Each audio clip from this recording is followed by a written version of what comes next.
하나님 말씀은 마가복음 12장 41절에서 44절까지의 말씀입니다. 마가복음 12장 41절에서 44절까지 제가 봉독해 드리겠습니다.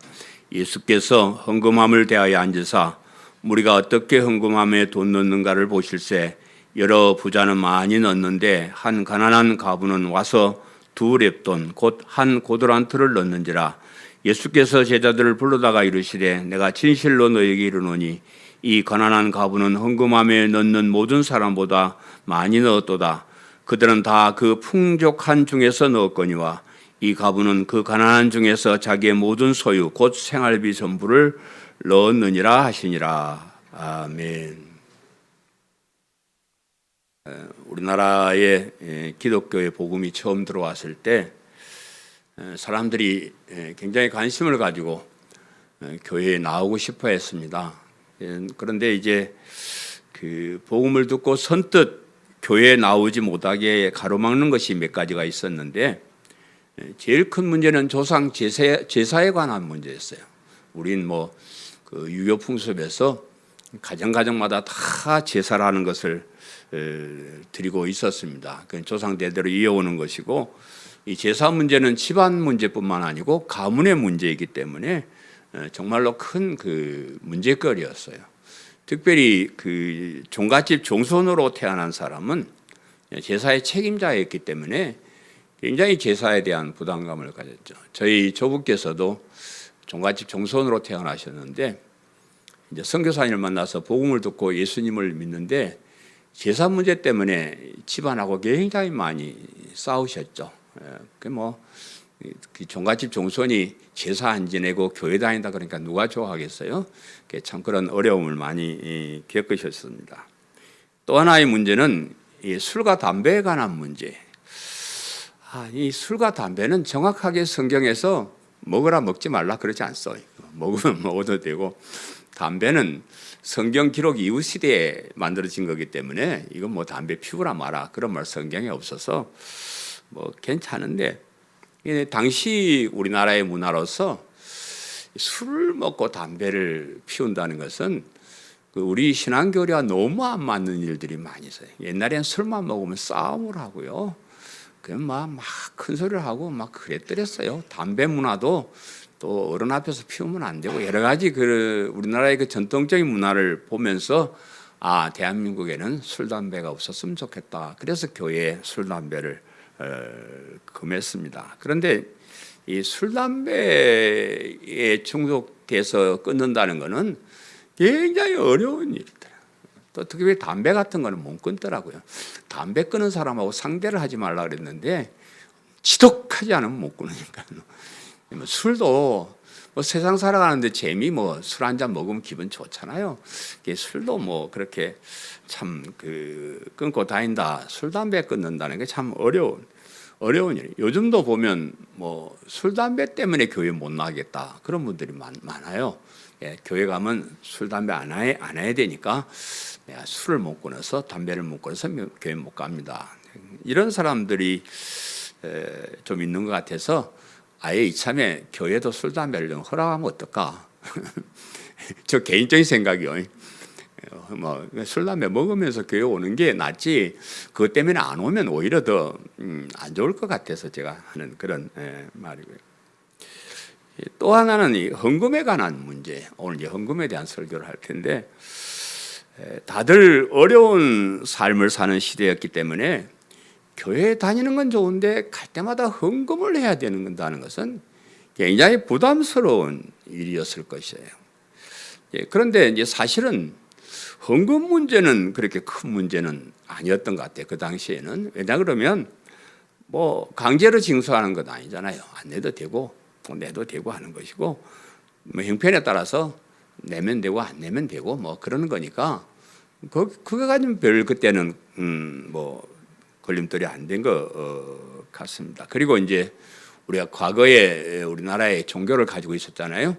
유교나 불교나 샤머니즘이나 이런 거는 당연히 갈 때 돈을 가지고 가게 돼 있어요. 우리 기독교가 처음 그렇게 돈을 요구하는 건 아니었고, 종교가 무조건 뭐든지 헌금을 바쳐야 되는 그런 종교였기 때문에 뭐 당시에는 헌금 때문에 교회 못 가겠다 이런 사람은 별로 없었을 것 같은데, 그런데 오늘날은 이 헌금 문제가 교회 다니는데 가장 큰 걸림돌이 되는 것 같아요. 요즘은 뭐 제사 지내는 사람 없잖아요. 잘 없습니다. 특별한 사람을 제외하고 제사 지내는 사람 잘 없어요. 뭐 아마 제사 차려놔도 귀신이 안 먹는 거 다 눈치를 챈 것 같아요. 그래서 이제 잘 안 지내. 특별하게 뭐 그런 집안 아니고는 제사는 잘 안 드립니다. 또 교회 내에도 추도 예배라는 게 있어요. 추도 예배, 사실은 우리 고신 측에서는 추도 예배 같은 것도 하지 말라고 그렇게 해요. 왜냐 그러면 제사 흉내를 다 내요. 우리 아는 친구 장로님이 한 분이 맨날 제사날 되면 어머니하고 싸우는 거. 어머니도 교회는 다니시는데 추도 예배를 드리자. 그럼 추도 가족끼리 모여서 우리 아버지 어머니 생각하면서 예배 드리면 좋을 텐데 꼭 상을 차려. 상을 차리는데 사과하고 배는 꼭 위에 밑에를 잘라가지고 제사상에 갖다 놓은 것처럼 해다 놔야 돼. 그것 때문에 엄마는 그건 제사인데 그러면 어떠냐 뭐 그래 싸우고 그런 거를 이제 보긴 했는데, 요즘 뭐 정 마음 안 좋으면 추도 예배라도 드리고 하니까 그 문제는 뭐 별거 아닌 것 같고요. 술 담배 문제도 극히 뭐 일부를 제외하고 술에 완전히 뭐 찌들어서 사는 사람 잘 없잖아요. 옛날에는 뭐 술 먹으면 끝까지 먹어야 되고 완전히 알코올 중독이 돼서 사는 사람들이 많이 있는데, 요즘은 뭐 술들은 이제 문화가 많이 정착이 되어서 뭐 교제를 위해서 또 약간의 즐거움을 위해서 또 건강을 위해서 마시기도 하기 때문에 술 담배 문제는 그렇게 심각한 것 같지는 않습니다. 그런데 이 헌금 문제는 갈수록 더 심각한 문제가 되어가고 있습니다. 돈의 이력이 너무 막강해졌어요. 그죠? 돈이면 안 되는 게 없는 세상이에요. 그래서 사람들이 하나님의 능력보다는 돈의 능력을 더 좋아합니다. 하나님을 의지하는 건 좀 멀어 보이고요. 하늘에 계셔서 잘 안 오시는 것 같고, 돈은 바로 옆에 있으면 갖다 쓰면 바로 능력이 나타나니까 사람들이 그 헌금하는 문제 때문에 자꾸 이제 교회를 멀리하는 것 같은 그런 생각이 드는데, 교회 잘 다니다가 그만두거나 큰 교회로 옮기는 사람 중에는 이 헌금 문제 때문에 그런 사람들이 들어 있는 것 같아요. 아무래도 작은 교회는, 큰 교회는 사람들이 많이 있으니까 누가 헌금했는지 잘 몰라요. 안 했는지 잘 모르고 그냥 가서 갔다 오면 다 뭐 헌금한 줄 알고 하니까 부담 없이 그냥 다닐 수가 있는데, 작은 교회는 뭐 몇 명 안 되니까 뻔히 이렇게 보이고, 누구는 헌금 한다, 누구는 안 한다, 뭐 이렇게 보이고, 액수도 눈에 보이고, 또 교회 운영하는 것이 마음에 부담이 돼요. 여러분 참, 제가 30년 동안 부담 있는 교회에 목회를 했는데, 참 교회 운영하는 거 보고 교회 어려운데 헌금 안 할 수는 없고, 그러니까 그런 것 때문에 이제 시험이 들어서 책임지기 싫고 부담 가지기 싫고, 그러니까 이제 큰 교회를 가든지 아예 그냥 교회를 그만둬 버리는 그런 사람도 있는 것 같습니다.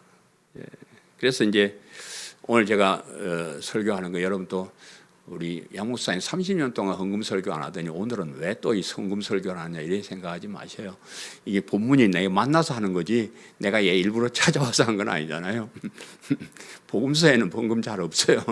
근데 이 서신서에서는, 근데 복음서에 오니까 예수님이 이제 이런 말, 오늘 말씀을 잘 보시면요, 헌금 억지로 많이 해라 그런 얘기가 아닙니다. 오히려 헌금에 부담 가지지 말고 헌금의 좋은 뜻을 살려서 신앙생활 잘하라 그런 뜻이니까 너무 부담 갖지 말고 헌금의 의미가 무엇인지 어떤 자세로 해야 되는지 한번 생각해보는 그런 시간 되시기를 간절히 바랍니다. 아멘. 첫 번째, 어떻게 헌금함에 돈 넣는가를 보실세 그랬죠. 본문 41절 42절 제가 다시 한번 읽어드리면, 예수께서 헌금함을 대하여 앉으사 우리가 어떻게 헌금함에 돈 넣는가를 보실세. 여러 부자는 많이 넣는데 한 가난한 가부는 와서 두 렙돈 곧 한 고드란트를 넣는지라. 그랬습니다.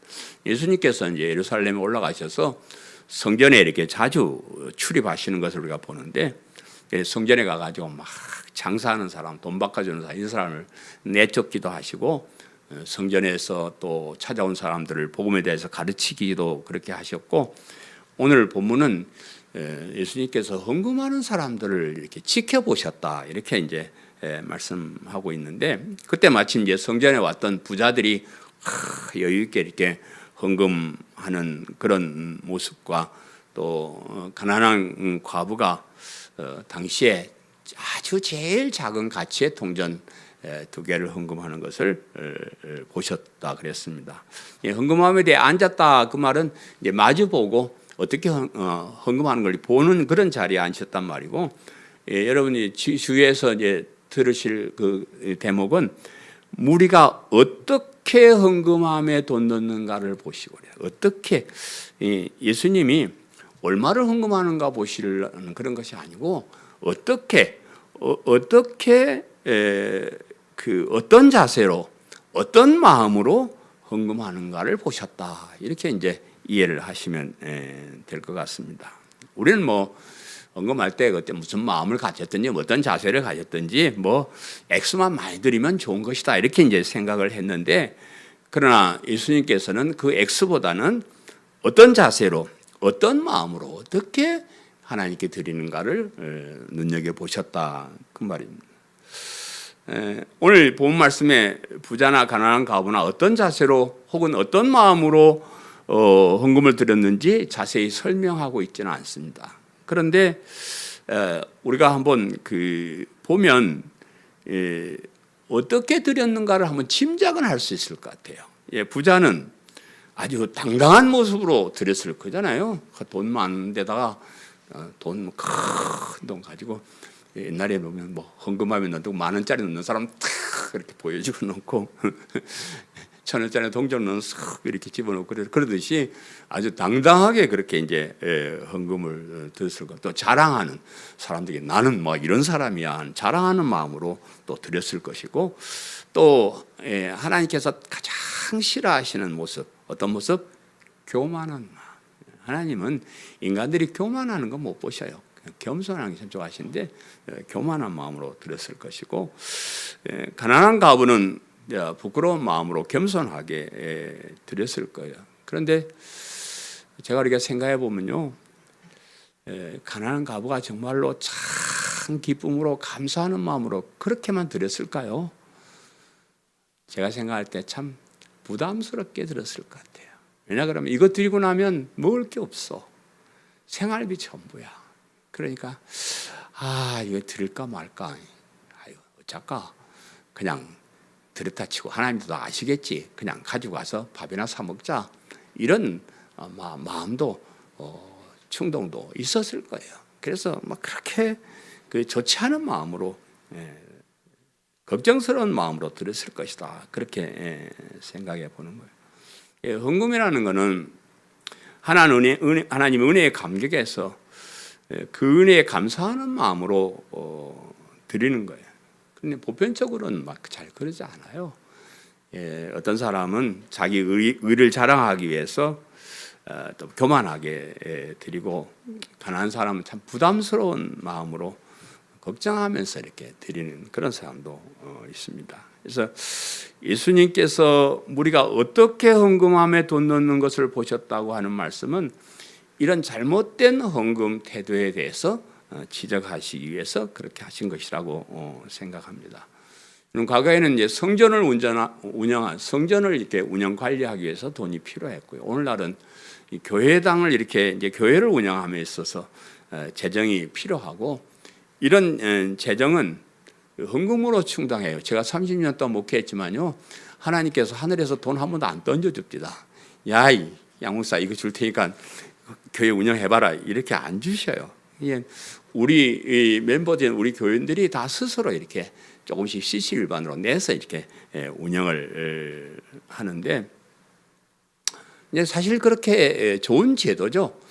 교회라는 건 참 좋은 거잖아요. 우리가 교회 나와서 하나님 말씀 배우고 하나님께 영광을 참 좋은 제도, 그런 제도를 위해서 헌금이란 제도도 주셨는데 하나님께서 우리에게는 늘 그런 자세예요. 하나님께서 우리에게 이 세상 만물을 주시고 이 세상에서 하나님의 자녀다운 바른 삶을 살게 하기 위해서 여러 가지 제도들을 우리에게 주셔요. 그러니까 너희 마음대로 이렇게 살아라가 아니고 얘들아 하나님의 백성은 이렇게 살아야 된다라는 것을 우리를 위해서 제정을 해 주셔요. 그것 중에 하나가 하나님께서 우리를 율법을 제정해 주셨거든요. 율법을 제정해 주셨는데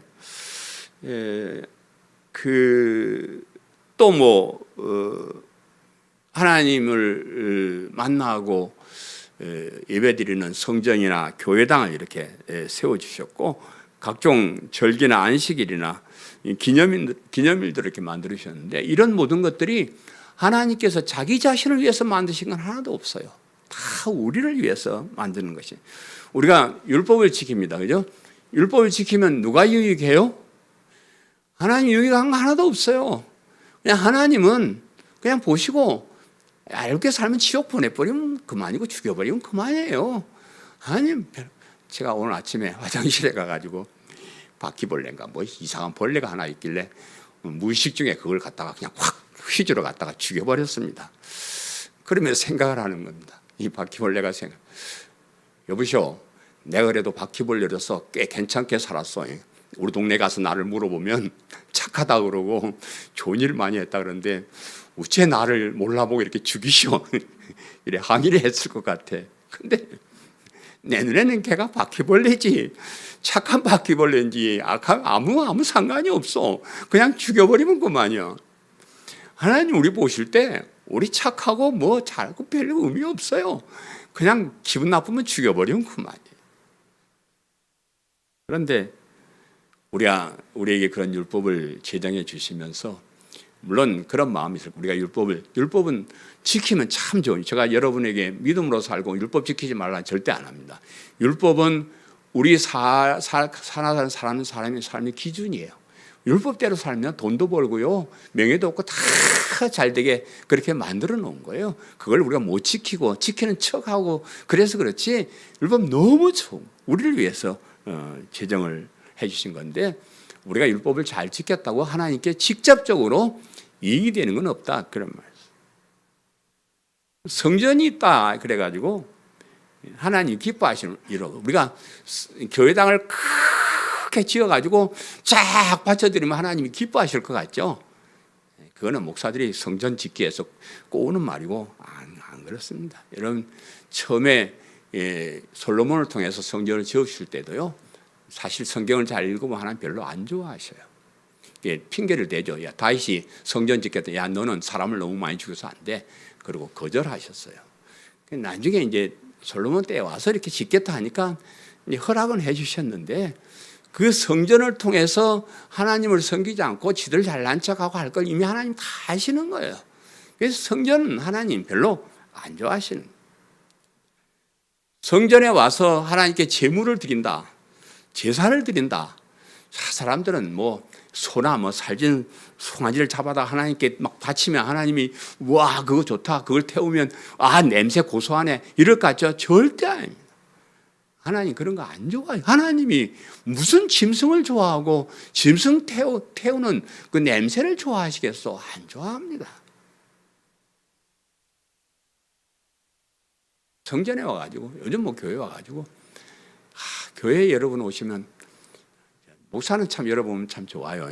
여러분 교회 목사는 여러분이 교회 오면 참 좋은데 하나님은 별로 안 좋아하실 것 같아요. 오면 올 때마다 때를 써. 온갖 것 다 줬는데 뭐 또 와서 또 달라 뭐 달라. 왜 나는 안 주냐, 왜 나는 이러냐 이래가지고 원망 불평만 하고.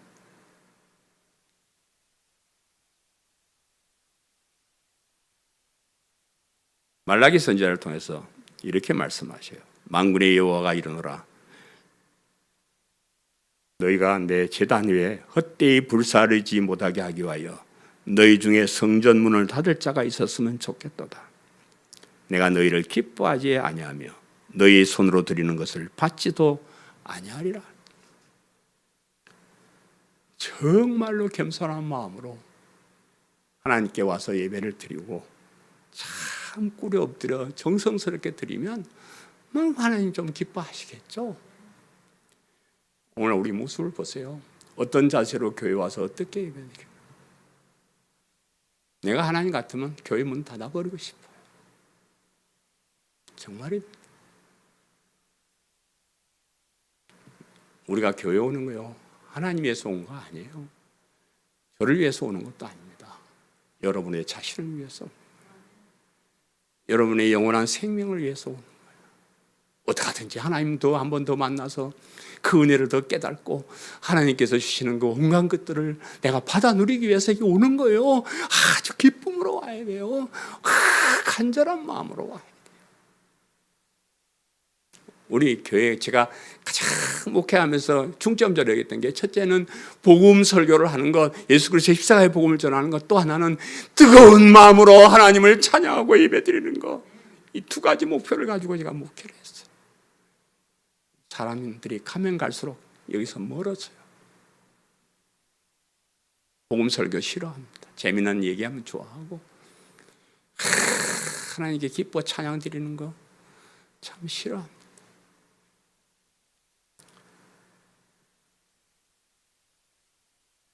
헌금도 그렇습니다. 여러분, 우리 하나님 만물의 주인이셔요. 뭐가 부족한 게 있어서 우리 주머니에 돈 뺏으려고 그러시겠어요? 하나님 그러신 분 아니에요.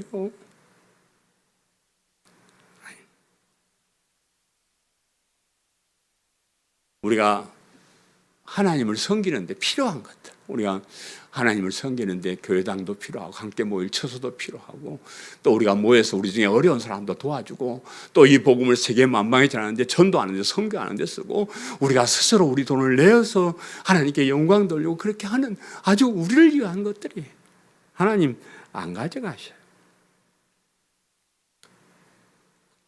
특별히 이 모든 일들은요, 이 모든 것들의 중심에는 예수 그리스도의 십자가의 복음이 거기에 있어야 돼요. 왜 율법을 주셨냐? 율법을 지킬 수 없는 흉악한 죄인임을 깨닫고 그 앞에, 오 하나님, 나는 흉악한 죄인입니다. 나는 그리스도가 필요합니다. 메시아가 필요합니다. 십자가의 보혈이 필요합니다. 그거 깨닫게 하기 위해서 주시는 거예요. 예배당이 뭐예요? 예배당이 여기 와서 그 십자가의 보혈의 공로에 의지해서 의로운 사람이 되었다는 그 자부심을 가지고 사는, 이런 것들이 우리가 신앙생활 하는데 걸림돌이 되어서는 안 됩니다. 여러분, 교회 오는데 율법 지키라 해서 못 오겠다, 교회 오는데 헌금하라 해서 못 오겠다, 교회당에 어째 매주마다 와야 되느냐, 이런 것이 여러분이 하나님을 만나고 복음을 만나고 신앙생활 하는데 걸림돌이 될 게 아니고, 오히려 이런 것을 통해서 더 하나님께 가까이 나가게 만드시는 그런 제도를.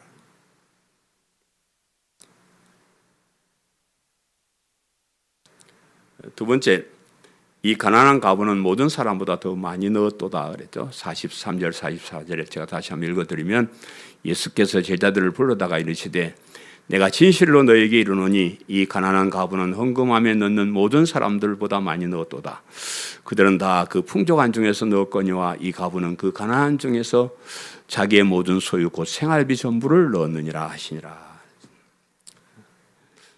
예수님께서 헌금의 액수를 보지 않고 어떤 자세와 어떤 마음으로 헌금함에 돈을 넣는가를 보시기 위해서 헌금함 맞은편에 앉으셨다 그랬는데, 그런데 예수님 평가는 액수를 가지고 평가를 하셔요. 보니까 어떻게 얼마나 안 하고 어떻게 해놓고는 평가는 돈을 가지고 하시는데, 헌금을 많이 한 부자보다 적게 한 가난한 과부의 헌금이 더 많다, 이렇게 이제 평가를 오늘 본문에 하시죠. 이제 과부가 드린 이 두 렙돈은 유대인의 동전으로 렙돈이고요.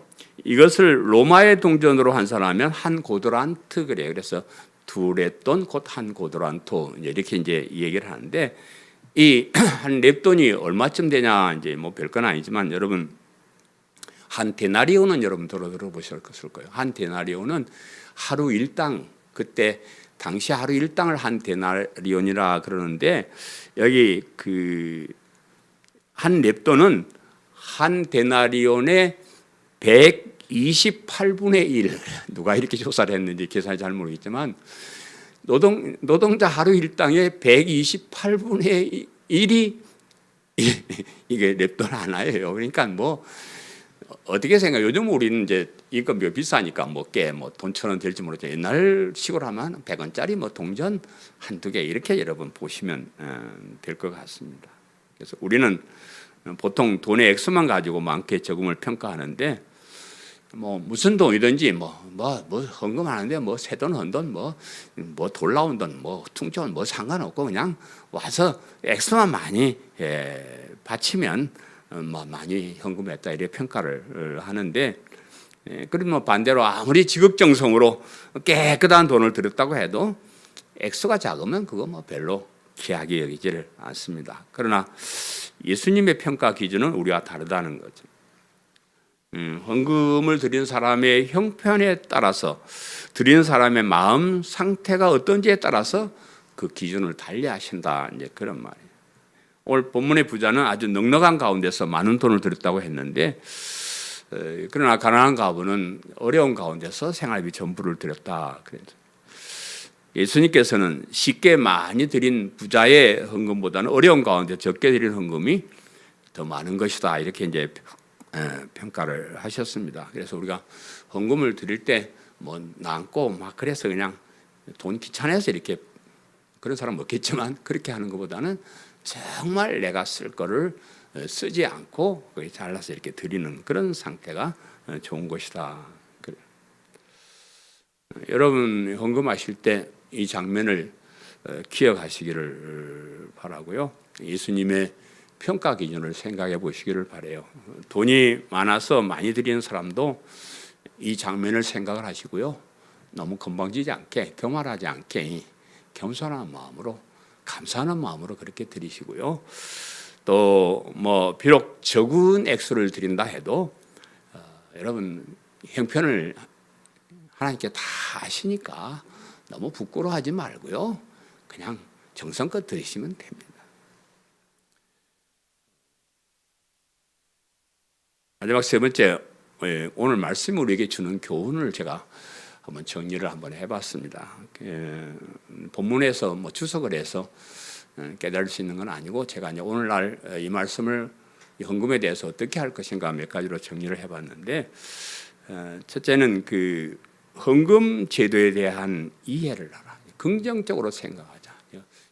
사람들이 교회 헌금하면 그냥 부정적으로 생각해. 아이, 뭐 그런 걸 또 장사꾼들처럼 뭐 교회에서 헌금을 받았어 뭐 그래요. 그런 부정적인 생각을 가지고 하지 말고 헌금의 필요성을 긍정적으로 생각하자.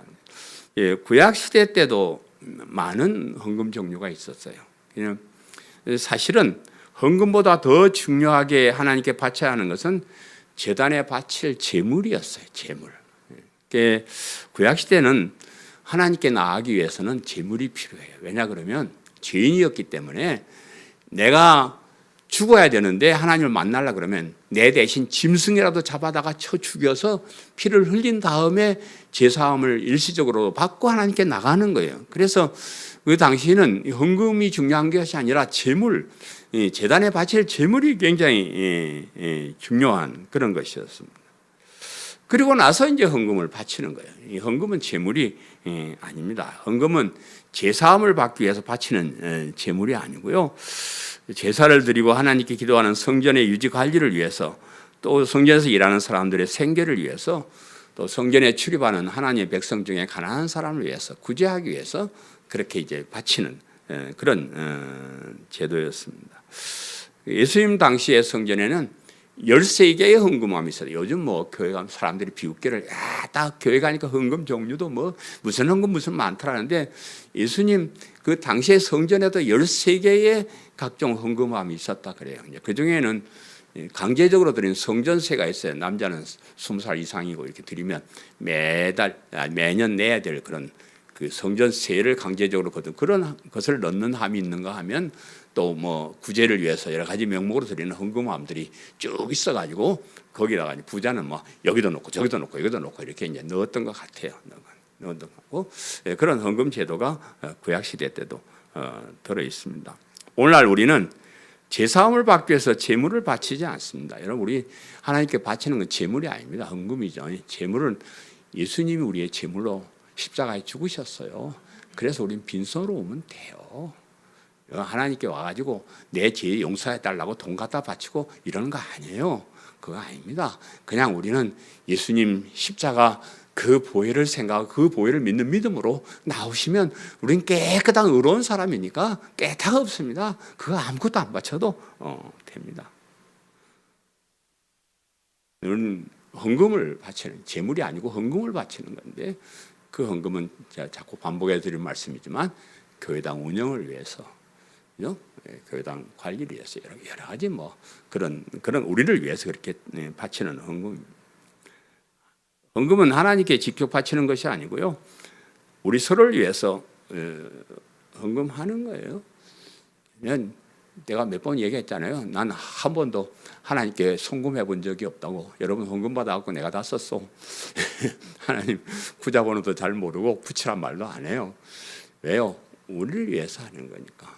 우리가 우리 교회를 위해서 우리를 위해서 서로 이렇게 모여서 예배드리기 위해서 그런데 단 하나님께서 그것이 하나님 나라와 교회를 위해서 영광을 위해서 이 교회가 하나님 몸된 교회 주님의 몸된 교회라 그래 하니까 하나님께 바치는 헌금으로 인정해 주시기는 해요.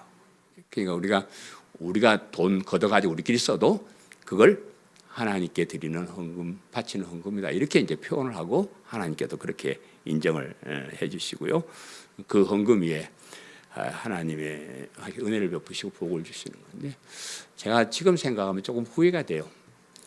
처음부터 헌금 설교를 좀 해가지고 여러분 헌금 받고 이 땅에서 좀 복 받고 잘 살게 하는 그런 설교를 좀 했어야 되는데 그거 안 한 게 좀 후회가 됩니다. 여러분 헌금 바쳐서 복 받아 보셔요. 내가 보면 주변의 사람들 보면 그렇게 통계적으로 이렇게 나타났다. 그러니까 그냥 하나님께서 우리를 위해서 우리가 바치는 그런 돈이지만 하나님께 바친 것으로 인정해 주시고 충분한 은혜를 베푸시고 그만큼 보상을 하신다. 그런 믿음을 가지시기를 바라고요. 그 다음에 또 하나는 이 올바른 헌금 사용. 헌금을 올바로 사용해야 된다. 이 헌금에 대한 부정적인 생각을 가진 사람 중에서 교회 헌금 바쳤더니 목사가 다 처먹는다 이래가지고 그래갖고 헌금 바치는 사람 많습니다. 사실 또 몇몇 교회들은 또 그런 교회들이 있어요. 교회 헌금 해봤자 목사만 그 돈 갖고 잘 살아. 그리고 뭐 교회 돈이라고 마음대로 써. 그냥 아무렇게나 써. 여러분이 헌금하면 헌금 목적에 의해서 다 그렇게 잘 깨끗하게 쓰고 깨끗하게 정산해서 보고하고 그렇게 잘 바르게 해야 되는데 그렇게 못하는 데가 너무 많아가지고 그렇습니다. 우리 지난번에 살펴본 대로 우리 서기관들을 꾸짖으면서 그들은 과부의 가산을 삼키며 외식으로 길게 기도하는 자다 이렇게 말했는데 과부들이 가난한 사람들이 어렵게 헌금한 돈을 착복을 하고 착취를 하는 그런 잘못에 대해서 지적을 하는 거예요. 그래서 오늘날도 잘못된 교회들은요 성도들이 참 어렵게 여러분 헌금하는 게 나 여러분 헌금하는 거 눈물이 나요. 어떤 때는 그래요. 하나님 돈 없으면 살 수 없는 이런 세상인데 생명의 일부와 같은 돈을 하나님께 바치는데 하나님 저들에게 복을 주옵소서. 간절한 마음으로 기도. 그런데 그런 돈들을 함부로 쓰냐고요. 함부로 쓰면 안 돼요. 전 다른 것도 뭐 그렇지만 재정 문제만큼은 참 깨끗하게 제가 개척할 때부터 제가 집사님을 세우고 정말로 온갖 영수증을 다 첨부하고 올바른 일에 쓰게 하고요. 전 생활비는 최소한의 것만 받아. 제가 살아갈 수 있는 최소한의 것만 받으려고 애를 썼어요. 그래서 살고 봤더니 그게 내한테서 나온 게 우리 할아버지한테 나온 거더라고요. 우리 할아버지가 손양원 목사님하고 둘 계리문을 만들어 놨는데 우리는 남들이 가지 않는 교회에 가서 최소한의 사례만 형편에 따라 받는다. 이 목사님 그래 나가지고 아이고 할아버지 뭐 그런 말을 썼어. 좀 우리도 좀 큰 교회 가가지고 좀 멋있게 목회하고 좀 생활비도 많이 받아본다 이래 놓고 그렇게 써내놓으니까 내가 고개를 쫄쫄쫄쫄 따라와. 여러분 헌금은 진짜 그대로. 뭐 여러분 이제 중에 교인도 몇 명 안 되는데 뭐 200만 원씩 월세 주고 있냐 이런 이제 불평이 있는데요. 이 정도는 해야 돼요. 제가 그 이사 갈까 하는 생각도 참 많이 했어요. 근데 저 송도에 사는 사람 보니까 아파트 관리비가 200만 원 나오더라. 세상에 아파트 관리비만도 못하는데 우리가 너무 없어서 그렇지. 그래도 이 정도 분위기는 해서 좀 더 많이 전도해서 더 좀 힘을 합하면 안 좋겠어. 그래서 이제 이렇게 한 건데 정말로 올바른 여러분의 헌금이 바로 쓰이게 하기 위해서 참 노력을 많이 했어요. 우리 같은 작은 교회가 선교도 참 많이 했고요. 우리가 복지도 이렇게 많이 하고 있고요. 이게 참 여러분 진짜 잘 운영하고 있습니다. 그래서 혹시 이제 그런 일부 잘못된 교회들 때문에 교인들이 헌금에 대해서 이거 바쳐봤자 뭐 지들끼리 잘 먹고 잘 사는데 이래버릴까봐 우리가 올바른 사용을 해야 된다. 그 다음에 마지막으로 헌금을 바치는 바른 자세. 헌금에 대한 부정적인 생각을 가진 사람이 들어있는데요. 그 중에 어떤 사람은 옛날에 너무 못 살아가지고 옛날에 가난하게 사는 사람은요 돈이 들어오면 절대 남 못 줍니다. 내가 우리 목사님들 중에도 보면 어려서 가난하게 산 사람들은 남 도와줄 줄 잘 몰라. 근데 어려서 가난하게 산 사람 치고 잘 손 내미는 사람 접니다. 난 어째서 이런 인간이 태어났는지 잘 모르겠는데 제가 어린 시절 생각했더면요 절대 남한테 이런 한 푼도 못 베풉니다. 우리 목사님 세계 가보세요. 제 이름이 별명이 밥사 목사입니다. 밥퍼가 아니고 밥 사주는 목사님.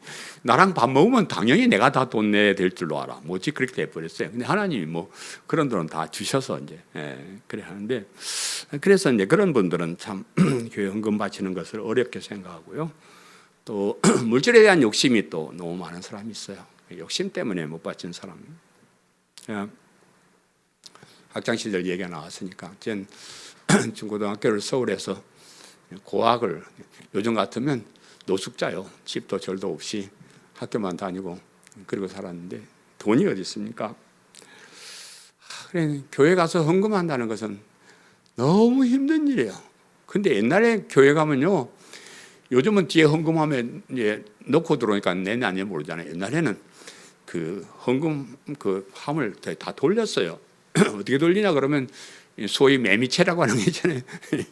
짝대기 딱 달아가지고 사랑 앞에다 딱딱 이놈만 돈 내 이렇게 바치는데 그 체면이 있지 내가 그냥 지나갈 수는 없잖아요. 돈은 하나도 없는데 어떤 데는 주먹을 헌금함에 쭉 넣었다.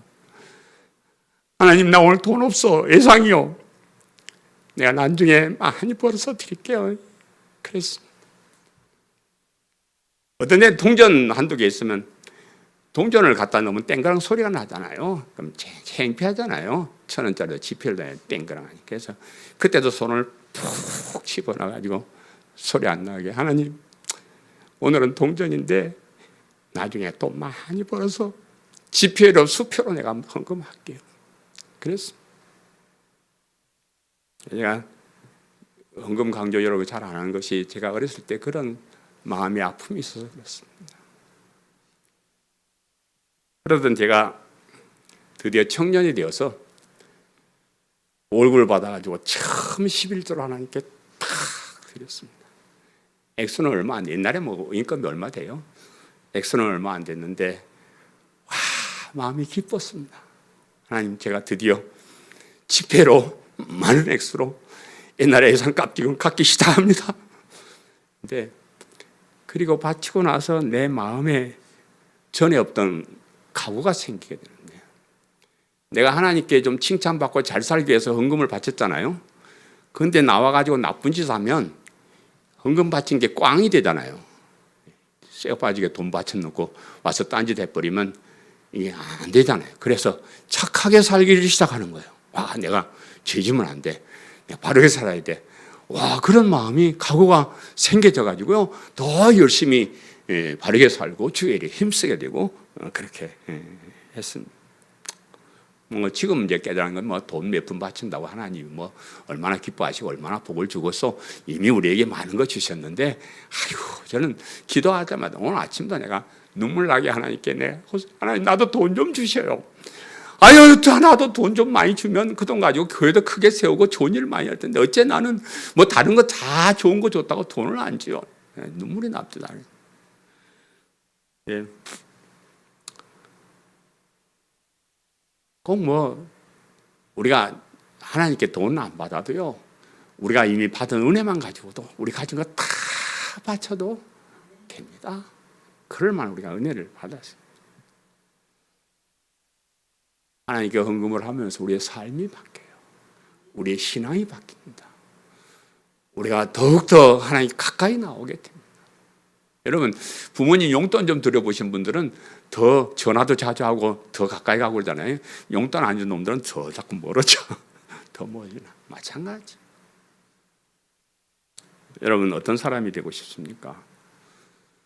늘 가난해서 동전 몇 푼이라도 어렵게 드리는 그런 사람이 되고 싶습니까? 그것도 괜찮아요. 여러분, 참 괜찮습니다. 뭐 가부가 되고 싶어 된 사람이 어디 있고 가난하고 싶어서 가난한 사람이 어디 있겠습니까? 그냥 어쩔 수 없이 세상 말로 팔자소관으로 우리말로 하나님의 섭리 가운데서 어쩔 수 없이 내가 가난한 사람이 되고 어쩔 수 없이 그런 어려운 사람이 됐다 그러면 거기에 감사하고 그 형편에 맞게끔 감사하게 들으시면 돼요. 그 가난을 통해서 우리가 천국을 바라볼 수가 있어요. 가난을 통해서 우리가 겸손하게 되고요. 그 가난을 통해서 내가 흉악한 죄임을 깨닫게 되고요. 그 가난을 통해서 예수를 믿는 믿음이 얼마나 소중한가 알게 돼요. 절대로 가난한 사람은 절대로 하면 안 되겠네. 비교적 우리 신앙을 소중하게 여길 수 있습니다. 그래 살면 됩니다. 그러나 이왕이면 이 땅에 부자가 되어서 많은 돈을 헌금할 수 있는 그런 사람 되시기를 바라요. 그거 좋잖아요. 그래, 하나님 가부 통전 하나님 기뻐하신다 했고 일부러 가부가 되고 일부러 가난해질 필요 뭐 있어? 하나님, 나에게도 복을 주셔서 내가 부자처럼 많이 하나님 나라에 바칠 수 있게 하나님 도와주세요. 그래 기도하시고요. 단 생각할 것은 그렇게 드릴 때 교만하지만 않으면 됩니다. 겸손하게 하나님 은혜에 감사하면서 그렇게 드리면 돼요. 뭐 있다고 크게 많이 드린다고 교만할 필요 꼭 없잖아요. 그냥 겸손하면 되는데. 이 말씀을 들었으니까 여러분 부자가 되어서 헌금 많이 하시고 그래도 또 겸손한 자세로 감사함으로 나가시면 됩니다.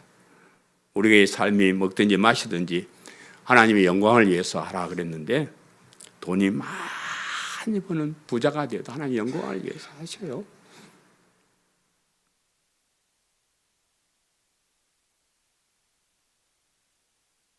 마태복음의 산상복음을 통해서 이런 말씀을 제가 여러분 한번 공부했을 때 잊어버렸을 거예요.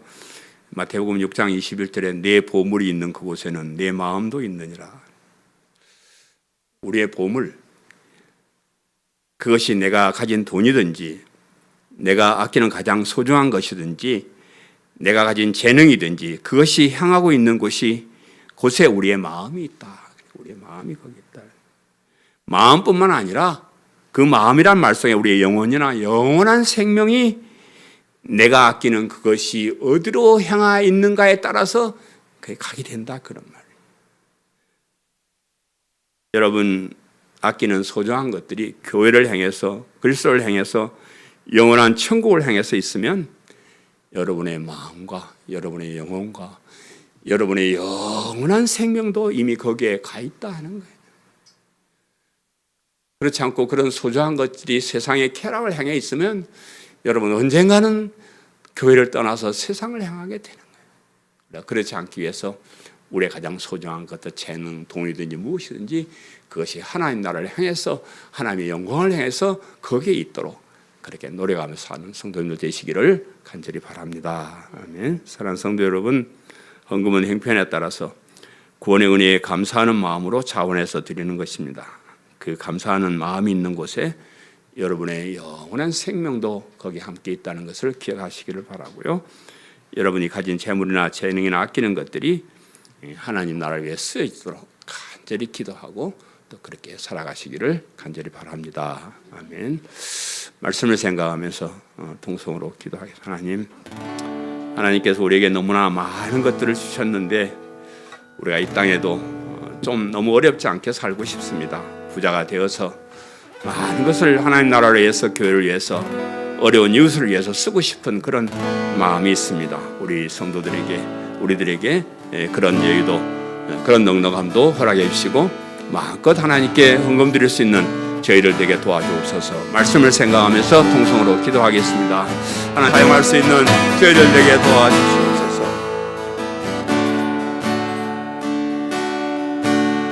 내게 있는 양육한 주께 가져와 그 발 위에 입 맞추고 깨뜨리니다. 나를 위해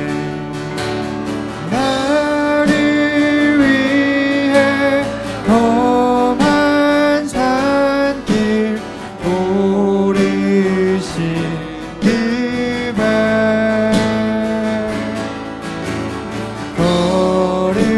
걸음마다 크신 사랑 새겨놓았네. 주님 다시 이 땅 위에, 주님 다시 이 땅 위에 임하실 그때 주의 크신 사랑으로 날 받아주소서.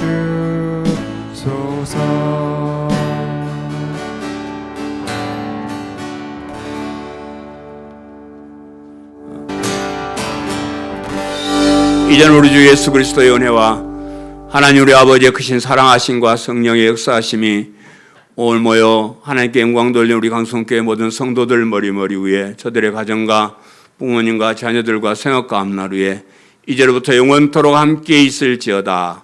아멘. 일어나라, 빛을 발하라, 난 백성이 자유함을